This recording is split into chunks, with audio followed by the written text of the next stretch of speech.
C'est l'heure du. Et moi aussi je suis prêt pour un duel Yu-Gi-Oh! Non mais c'est bon, je pense que tu peux te calmer là. Il a juste fait un plantage chez lui, arrête de tourner. Putain, vraiment pas drôle les mecs. Bon, on lance l'épisode du coup. Bon bah je pense qu'on a pas le choix. C'est l'heure de l'épisode. Hey, salut à toutes et à tous, c'est Yuzen. Aujourd'hui on se retrouve dans un nouveau Anime of the Week. Et cette fois sur Seraph of the End. Donc pourquoi est-ce que j'ai pas de cosplay particulier? Parce que tout simplement ça sert à rien. Je préfère me revêtir comme ça, et éviter d'avoir le même cosplay que pour les Avoichi. Faut différencier les deux séries. Donc qu'est-ce que Seraph of the End? C'est tout simplement un shonen créé en 2015, tagué action, drame, fantastique et mythe, créé par Tokudo Dosuke et édité par Wit Studio. Donc le synopsis c'est tout simplement en gros que un jour un virus inconnu est arrivé, il a ravagé la population humaine et seuls les enfants en dessous de 13 ans ont survécu. Et ils sont ensuite placés sous le joug des vampires. Pourquoi? Tout simplement parce que les vampires sont insensibles à ce virus. Mais un jour, le héros dont je tairai le nom pour l'instant réussit à s'échapper et à rejoindre une unité anti-vampire, si je puis appeler cela comme ça. Qui dit partie 2 dit parler objectivement. Donc nous allons commencer ici très vite. Honnêtement le dessin, qu'est-ce que je pense? Il est bien foutu, c'est sympa, c'est beau, c'est tranquille, c'est propre et ça passe bien dans l'anime. Maintenant pour les fights et le sang, ça passe bien. C'est tranquille, il n'y a peut-être pas assez de combats à mon goût, mais bon c'est totalement subjectif. Et autrement ça rend bien, il y a quelques problèmes de fluidité des fois, mais globalement ça passe très bien. Le scénario quant à lui est rondement bien brodé, à vrai dire on peut pas lui reprocher grand chose, hormis peut-être le fait qu'il ne soit pas assez rapide. Mais bon encore une fois c'est subjectif, même si c'est vrai que l'évolution pourrait être plus rapide. Mais bon, pour moi ça préparait la saison 2 à voir. Et finalement les personnages, on connaît pas forcément le passé de tous, donc leur background n'est peut-être pas forcément complet. Mais je pense que globalement ils sont bien expliqués, il n'y a pas trop d'incompréhension vis-à-vis de ces derniers. Même s'il nous reste encore quelques mystères à voir et à résoudre dans la saison 2. Bon, maintenant, on va tout de suite enchaîner avec la partie 3. Donc, nous commençons dès à présent la partie 3. Je vais vous présenter, comme à mon habitude, dans le même ordre, les différents points, donc dessin, combat, etc., etc. Commençons donc par le dessin. Je trouve le style graphique intéressant. Et on a l'impression que les décors sont faits à la peinture, ce qui va très bien avec l'ambiance de l'anime. Mais il y a un mais, l'animation est parfois hasardeuse, que ce soit dans les combats ou dans les passages normaux. Malgré tout, ceci n'est pas dérangeant quand on a vu un déchet comme Jumujin no Fafnir, tout passe. Même un zombie? Ça dépend si le zombie est du sexe féminin. Non, plus sérieusement, ça dépend si le zombie est fait avec les images de synthèse de Jumujin no Fafnir ou celles de Seraph of the End qui sont quand même nettement meilleures. Bon, maintenant on va quand même passer au combat parce que jusque là c'était un peu le bordel, je vous l'accorderai. Donc, les combats. À première vue, on a l'impression que ça va être un anime où il va y avoir énormément de bastons.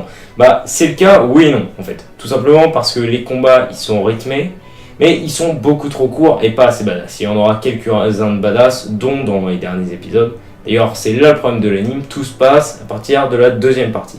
Mais passons. Donc en gros, vous ne verrez que quelques combats vraiment badass. Mais c'est pas dérangeant, ça casse pas le fond de l'anime, on va dire. Bon, on pardonnera ceci, vous me l'accorderez. La violence est ici aussi présente, il y a du son, mais bon, c'est pas non plus un freezing ou c'est carrément du Battle Royale où la moindre scène, c'est un carnage quoi. Enfin, voyez par vous-même.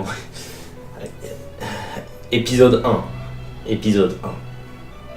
Par contre, chose étrange, je crois que l'anime ne porte pas de pays. Honnêtement, je mettrais un petit pays 12, même si c'est pas très sanglant. Mais quand même, un pays 12 ne serait pas de refus.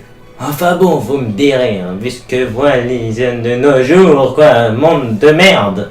Le scénar, quant à lui, met pas mal de temps à se mettre en place. En fait, j'ai eu l'impression que la saison 1 était une sorte d'introduction à la saison 2. Je sais pas pour vous, mais c'est vraiment l'impression que j'ai eue. Parce que déjà dans la saison 1, on va dire que la première partie de la saison, on explique un peu le background et tout. Normal, mais normalement ça prend pas 6 épisodes. Ou on intercale les épisodes, quoi. On fait un épisode combat, un épisode fun, un épisode chiant, enfin voilà, vous voyez ce que je veux dire. Par contre, la partie 2 de la saison 1, elle est plutôt énergique. Ça enchaîne, on s'emmerde pas. Bon, on s'emmerde pas de tout l'anime, mais bon, là n'est pas question. On va dire que le scénario est bien, sans pourtant être exceptionnel, je le placerais plus au niveau d'un Black Bullet par exemple. Pourquoi un Black Bullet? Parce que c'est pas par exemple au niveau d'un Cody, que j'ai adoré, qui va vraiment me tuer émotionnellement quoi. Il y a certains moments un peu émouvants, mais ça va pas me faire mettre la larme à l'œil, ou enfin voilà, vous voyez ce que je veux dire. C'est plus proche d'un Black Bullet tant dans l'histoire que dans les personnages, que dans l'émotion procurée.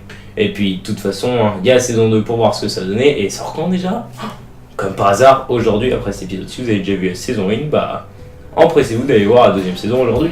Et pour finir, les personnages. Donc, qu'est-ce que j'ai vraiment pensé des personnages? Bah, je les ai bien aimés. Le héros principal est intéressant, toujours un peu sombre et tout, un peu gamin, mais toujours sombre, assez sérieux dans certains moments. Bon, c'est le cliché du gosse qui a envie de se venger. Mais c'est sympa, mais comme d'habitude, on ne trouvera pas vraiment le perso badass, hyper puissant et tout, hyper classe, facilement. En fait, ici, ce sera le lieutenant-colonel Gouren et le Ferid, le vampire pédophile, psychopathe gay, et un autre vampire, le 13e géniteur, si je ne me trompe pas. Et enfin, un autre anime où il y a presque pas de pisseuse, parce qu'ici, la seule pisseuse, et bah, c'est un mec. Bon, après, ça n'empêche pas non plus que les persos de base restent assez charismatiques, c'est pas gênant. Les persos sont quand même un minimum attachants. Bon, maintenant que j'ai à peu près donné mon avis sur tous les points, je vais résumer en quelques phrases. Donc, pour moi, le dessin est correct, propre, les héros sont relativement classe, le héros est intéressant, le background de l'histoire est belle, les combats, sans qu'il y en ait trop, ils restent intéressants et ça reste pas dérangeant dans la continuité de l'anime. Les mecs badass font bien le taf et la seule pisseuse est un mec. Donc jusque là c'est déjà bien. Bon, je le répète, le scénar c'est pas non plus comme un top 10, il est bon mais il ne fera pas chialer, si vous voyez ce que je veux dire. Bon, vous me direz, c'est pas non plus le même type d'anime de scénario et c'est pas le même public. Celui-là est plus le même public qu'un Black Bullet. Sur ce, je pense qu'on va en terminer ici. Désolé si la vidéo n'était pas forcément la meilleure que j'ai jamais faite, mais pour moi elle était pas mal, surtout la petite intro assez marrante. J'espère que vous aurez apprécié la vidéo, que ça vous donnera envie d'aller voir l'anime si vous l'avez pas déjà vu. Pour info, il est déjà sorti en manga. Tiens des, numéro 1, 2 et 3, le 4 sortant le 11 novembre. Et la saison 2 sort aujourd'hui, donc c'est un anime plutôt très bien et je vous le conseille vraiment.